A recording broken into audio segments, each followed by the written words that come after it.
हे WhatsApp guys, welcome back once again. दोस्तों, आज की कहानी जो एक्सप्लेन करने जा रहे हैं वो इस साल की बहुत ही बेहतरीन सर्वाइवल कहानी होने वाली।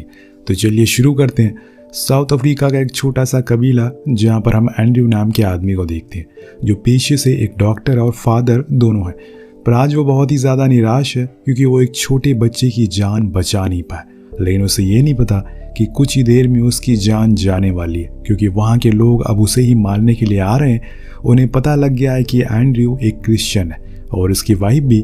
इसीलिए वो फ़ौरन जूलिया के पास जाता और उससे कहता है कि मुझे एक बंदे ने बताया है कि कबीले के लोग हमें ढूंढ रहे हैं। यहाँ तक वो पहुँचने वाले हैं और उस समय जूलिया बच्चों को पढ़ा रही होती है। वो उन सभी चीज़ों को छोड़ छाड़ कर वहाँ से भागना शुरू करते हैं क्योंकि उन्हें अपनी जान सबसे ज़्यादा प्यारी है। दरअसल अभी तक किसी को पता नहीं था इनके धर्म के बारे में। न जाने किसने उन लोगों के कान भर दिए, और जब धर्म सर पर चढ़ जाता है तो क्या होता है हम सभी जानते हैं। वेलिसी कबीले से थोड़ी ही दूरी पर एक छोटी सी हवाई पट्टी है जहां पर हम छोटे से प्लेन को खड़ा हुआ देखते हैं, जिसका पायलट ब्रूम है। वो वहां के लोगों से परमिशन मांगता है कि कैसी भी करके उसे यहाँ से उड़ान भरने दे। उसे परमिशन दे दे, लेकिन वो नहीं मानते क्योंकि उसके पास सही डॉक्यूमेंट नहीं है और उसका प्लेन भी सही कंडीशन में नहीं है। तो वो इसका भी जुगाड़ निकाल लेता है, उसे रिश्वत दे देता है जिससे कि उसे परमिशन मिल जाती है। तभी उसे ये दोनों मिलते हैं जो कहते हैं कि उन्हें भी उसके साथ ले चले। पर ब्रूम उनकी मजबूरी का फ़ायदा उठाते हुए बताता है कि वो उनसे डबल पैसे लेगा और उन्हें अपना जितना भी सामान है यही सब छोड़ना होगा। अब एंड्रयू तुरंत ही मान जाता है क्योंकि इस टाइम सबसे ज़रूरी है उन्हें अपना जान बचाना। उसे उन लोगों के हाथों नहीं मरना, इसीलिए वो उस प्लेन में बैठ जाते हैं। इस प्लेन में दोस्तों टोटल 7 लोग थे और 8वां था ब्रूम, जो कि उड़ान भर देता है। और फिर ये आहिस्ता आहिस्ता अपनी मंजिल की ओर बढ़ना शुरू करते हैं। एंड्रयू को यकीन था कि वो आज जल्दी से घर पहुंचकर सबसे पहले अपने माँ बाप से मिलेगा, और आज तो इनका इम्तिहान होने वाला है क्योंकि कुछ ही देर में हवाएं बदलने लगती है। इनका प्लेन इधर से उधर डगमगाना शुरू हो जाता है। ब्रूम का कहना था कि ये उसका हर दिन का काम है, इसीलिए वो आराम से बैठे रहे।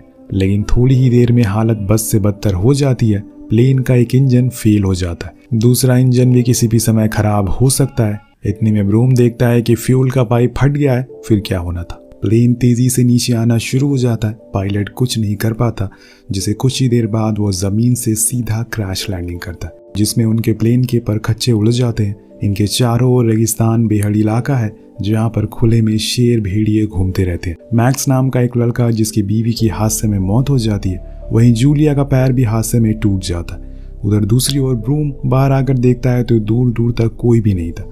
पूरा प्लेन बीच से अलग हो चुका था। अगर कोई मदद आएगी तो वो 2 हफ्ते के बाद ही, क्योंकि इनके ऊपर से अब 2 हफ्ते के बाद ही कोई प्लेन गुजरेगा, या उसे पहले कोई चमत्कार हो जाए।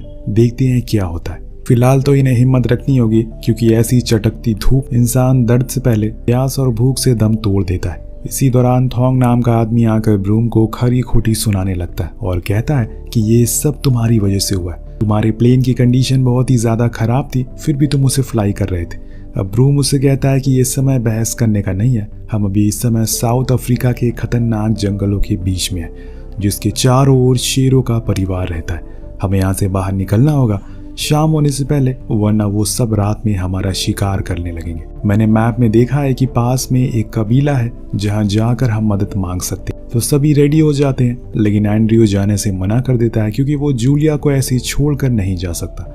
उसका पैर टूटा हुआ है, वो चल तक नहीं सकती, और इसीलिए वो उनसे कहता है कि तुम लोग जाओ, अगर मदद मिल जाए तो उन्हें हमारे लिए भेज देना।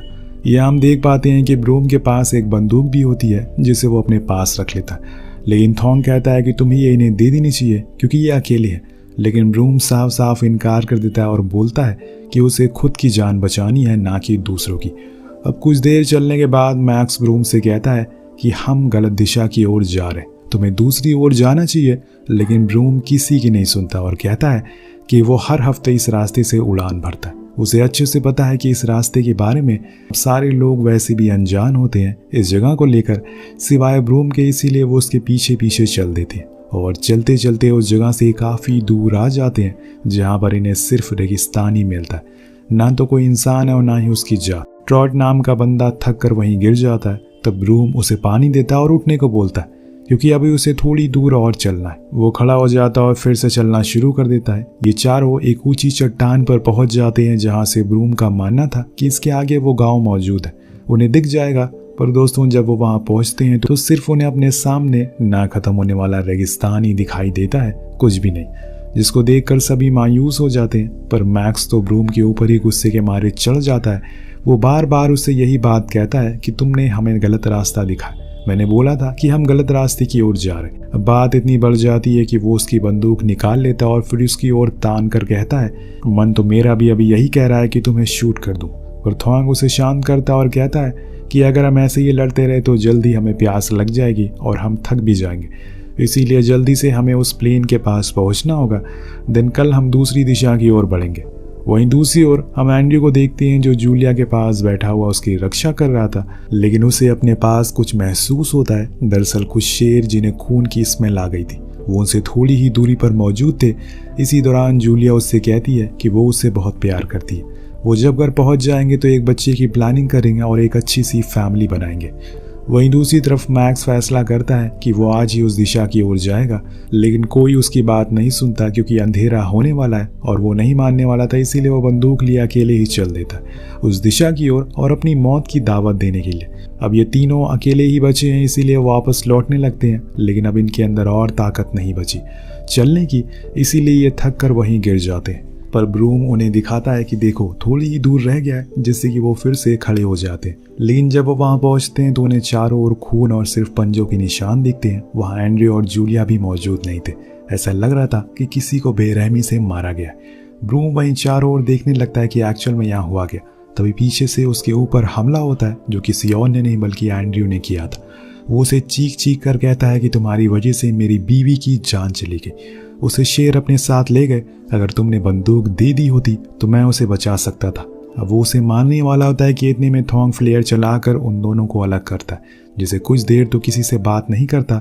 पर फिर ब्रूम थॉन्ग के पास आकर उसे बताता है कि उसके पास प्लेन का कैबिन है जो कि लॉक्ड हो सकता है, लेकिन उसमें सिर्फ 3 ही लोग आ सकते हैं। अब आज की रात किसी को तो बाहर ही गुजारनी होगी।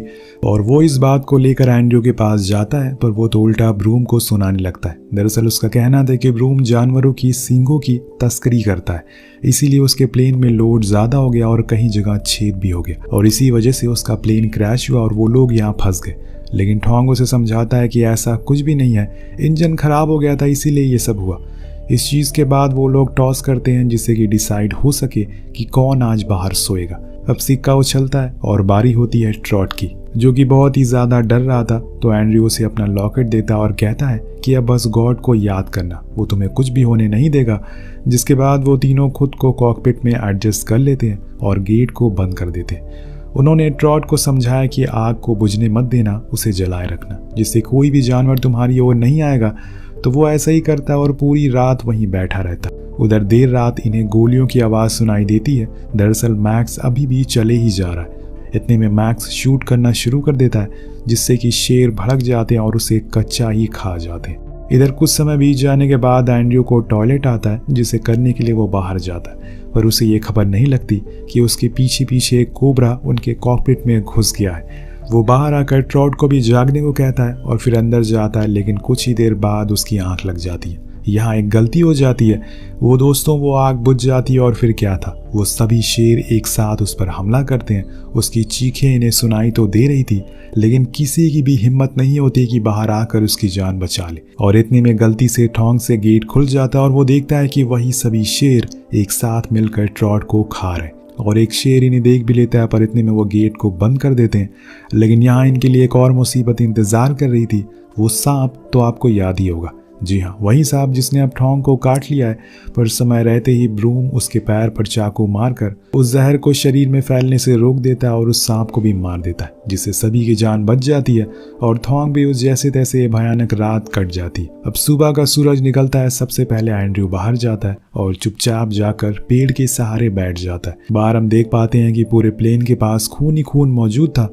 तब ब्रूम उसके पास आकर उसे बताता है कि हमें जल्दी यहाँ से निकलना होगा, क्योंकि वो किसी भी समय दोबारा आ सकते हैं और बिना खाना और पानी के इतने दिन हम कैसे सरवाइव कर सकते हैं। लेकिन दोस्तों एंड्रयू अब थक चुका है, वो कहीं भी जाने को मना कर देता है। उसकी तो पूरी दुनिया ही खत्म हो गई थी, एक जूलिया ही थी, पर अब वो भी नहीं रही।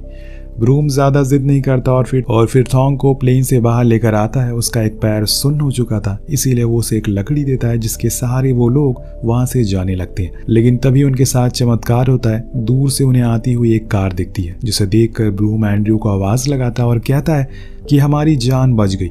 लेकिन जब वो करीब आते हैं तो देखते हैं कि वो तो असल में उसी कबीले के लोग हैं जो एंड्रयू को ढूंढ रहे थे। वो पास आते ही उसे पकड़ लेते हैं और उसे बहुत बुरा भला कहना शुरू कर देते। थॉन्ग उनके ही कबीले का था, इसीलिए वो उसे अपनी भाषा में समझाने की कोशिश करता है, पर वो किसी की नहीं सुनते और एंड्रयू से कहते हैं कि तुम लोग यहाँ पर आकर हमारे ही लैंड पर चोरी करते हो। पर यह सब कम था कि तभी उनकी नज़र उस तस्करी वाले सींगों पर पड़ जाती है, जिससे वो और भी ज़्यादा गुस्से में आते। और अब तो वो एंड्रयू को शूट ही करने वाले होते हैं कि तभी ब्रूम कहता है कि अब मैं इसकी तस्करी करता हूँ। थॉन्ग इन लोगों को समझाता है कि हमारा प्लेन क्रैश हो गया, हम कुछ नहीं जानते, पर मैं जानता हूँ कि ये तुम्हारा लैंड है और मैं भी इसी लैंड का हूँ। इससे आगे वो कुछ और बोल पाता कि इतने में वो आदिवासी उसे गोली मार देता है, जिससे सभी लोग शॉक हो जाते।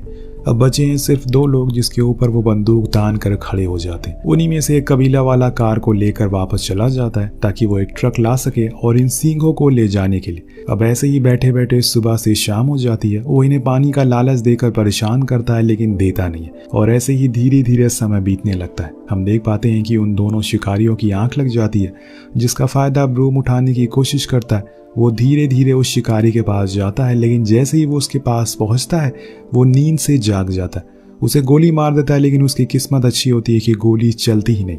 इसी का फायदा उसका दूसरा साथी उठाता है, लेकिन इतने में पीछे से एंड्रयू आ जाता है और उसकी ही बंदूक से उसे मार डालता है। लेकिन उसे मारते हुए वो रोना शुरू कर देता है, क्योंकि वो तो एक डॉक्टर है। उसका काम है लोगों को बचाना, ना कि उनकी जान लेना। और आज उसके हाथों बहुत बड़ा पाप हो गया। पर ब्रूम उसे समझाता है कि हमारे पास कोई और ऑप्शन नहीं था, या तो हम खुद की जान बचाते या फिर इनकी। वो एंड्रयू से कहता है कि हमें आगे चलना चाहिए, वो लोग किसी भी समय यहाँ पर आते ही होंगे और उन्होंने अगर अपने लोगों को मरा हुआ देखा तो हमारी तो खैर नहीं है। लेकिन एंड्रयू की हालत अब ठीक नहीं है, वो कहीं भी जाने से मना करता, पर ब्रूम नहीं मानता उसके कंधे से कंधा मिलाकर वहाँ से आगे की ओर बढ़ने लगता। एंड्रयू का पैर जख्मी था, उसमें गोली लगी थी, इसीलिए वो थोड़ी ही दूर जाने के बाद गिर जाता। तब ब्रूम उससे कहता है कि वो सामने देखो, उस चट्टान तक तुम्हें जाना है, वहां पर कोई भी शेर नहीं आ सकते, मैं तुम्हें वहीं छोड़ दूंगा, फिर मदद लाने के लिए उस गांव की ओर निकल जाऊंगा। उसकी बातों को सुनकर एंड्रयू हिम्मत बांधता है और कदम बढ़ाना शुरू करता है। जैसे तैसे कर उस चट्टान तक पहुंच ही जाता है, लेकिन अब जब बारी आती है उस पर चढ़ाई करने की तो उसका शरीर जवाब दे देता है। इतने में ब्रूम देखता है कि कुछ ही दूरी से शेरों का झुंड वहां पर आ रहा है। अब वो उसे पीछे से धक्का देकर चढ़ाने की कोशिश करता है, पर उसका हाथ छूट जाता है और एंड्रयू नीचे गिर जाता है। वो शेर अब करीब आते जा रहे हैं, इसीलिए इस बारी वो उसे खुद उठाता है और जैसे तैसे करके उस चट्टान के टॉप पर ला ही देता है, जहाँ उसे कुछ ही दूरी पर आग जलती हुई दिखती है, यानी कि वहां पर वो गांव वाले मौजूद हैं जो उन्हें बचा सकते हैं। पर अभी ये कहानी यहाँ पर खत्म नहीं हुई है, क्योंकि वो शेर अब करीब आ गए। वो अब चट्टान के ऊपर चढ़ने की भी कोशिश करते हैं। उन्हें ये दोनों दिख तो नहीं रहे थे क्योंकि ये छुपे हुए थे, लेकिन उन्हें बस खून की स्मेल आ रही थी। तभी ब्रूम को लगता है कि वो कुछ ही देर में चले जाएंगे, पर ऐसा होता नहीं है। जिसके बाद एक बहुत ही कठोर फैसला लेता है। वो एंड्रयू से कहता है कि तुमने मेरी वजह से अपनी बीवी को खो दिया, जो तुम्हारे लिए सब कुछ थी। उस दिन मेरी वजह से उस बच्चे की जान भी चली गई जिसका तुम इलाज कर रहे थे, क्योंकि मैंने तस्करी के चक्कर में टाइम पर सप्लाईज डिलीवरी नहीं की। मुझे जीने का कोई हक नहीं है, मुझे अपने पापों का प्रायश्चित करना होगा। वो कहता है कि देखो, कुछ ही दूरी पर गांव है, मैं इन शेरों का ध्यान भटकाऊंगा और तुम वहां पर चले जाना। वहां ब्रूम उसे मना करता है ऐसा करने के लिए, लेकिन वो नहीं मानता और शेरों के आगे भागना शुरू करता है। वो जोर जोर से चिल्लाता है जिससे कि वो उसके पीछे पड़ जाते हैं और कुछ ही देर में उसे पकड़कर कच्चा ही खा जाते हैं। उसकी चीखें एंड्रयू सुन तो रहा था, लेकिन वो उसकी ओर देखता नहीं, क्योंकि वो मंजर बहुत ही ज्यादा दर्दनाक होता है। अब बात के मुताबिक एंड्रयू वहां से जाने लगता है, पर उसके पैर में तो गोली लगी है, जिसकी वजह से वो ज्यादा दूर नहीं जा पाता, वहीं गिर जाता है। शायद उसे पता चल चुका था कि अब उसकी मौत तय है, क्योंकि तभी वहां पर कुछ भेड़िए भी आ जाते हैं। लेकिन एंड्रयू को ब्रूम की कुर्बानी याद आती है। वो उसे इतनी आसानी से ज़ाया तो नहीं होने देगा, इसीलिए वो एक लकड़ी से उन्हें भगाने की कोशिश करता है और इतने में जोर की बिजली कड़कती है, जिससे कि वो सभी भाग जाते। अगले ही पल एक चमत्कार होता है। इस बीहल रेगिस्तान में बारिश होना शुरू हो जाती, पर अभी भी एंड्रयू चल नहीं पा रहा था। कुछ ही देर होश में रहने के बाद वो वहीं बीच में ही गिर जाता है। उसे सपना आता है कि उसकी वाइफ उसके सामने खड़ी है और उससे कह रही है कि बस थोड़ी देर और। और वो बेहोश हो जाता है। और जब दोबारा बारिश रुकती है तो उसी गांव के लोग पानी को इकट्ठा करने के लिए इस ओर आते हैं। उसे एंड्रयू गिरा हुआ मिलता है जिससे कि वो बचा लेते हैं और अपने साथ गांव ले जाते हैं। वेल इसी के साथ ये कहानी यहीं खत्म हो जाती है। वेल दोस्तों, इस कहानी पर एम करते हैं 400 कमेंट का और 3000 लाइक का, जिसे पूरा जरूर करिएगा, जिसके बाद हम एक और सर्वाइवल स्टोरी लेकर आएंगे। इसी के साथ ये कहानी यहीं खत्म हो जाती है। मिलते हैं अगली वीडियो में। Peace out.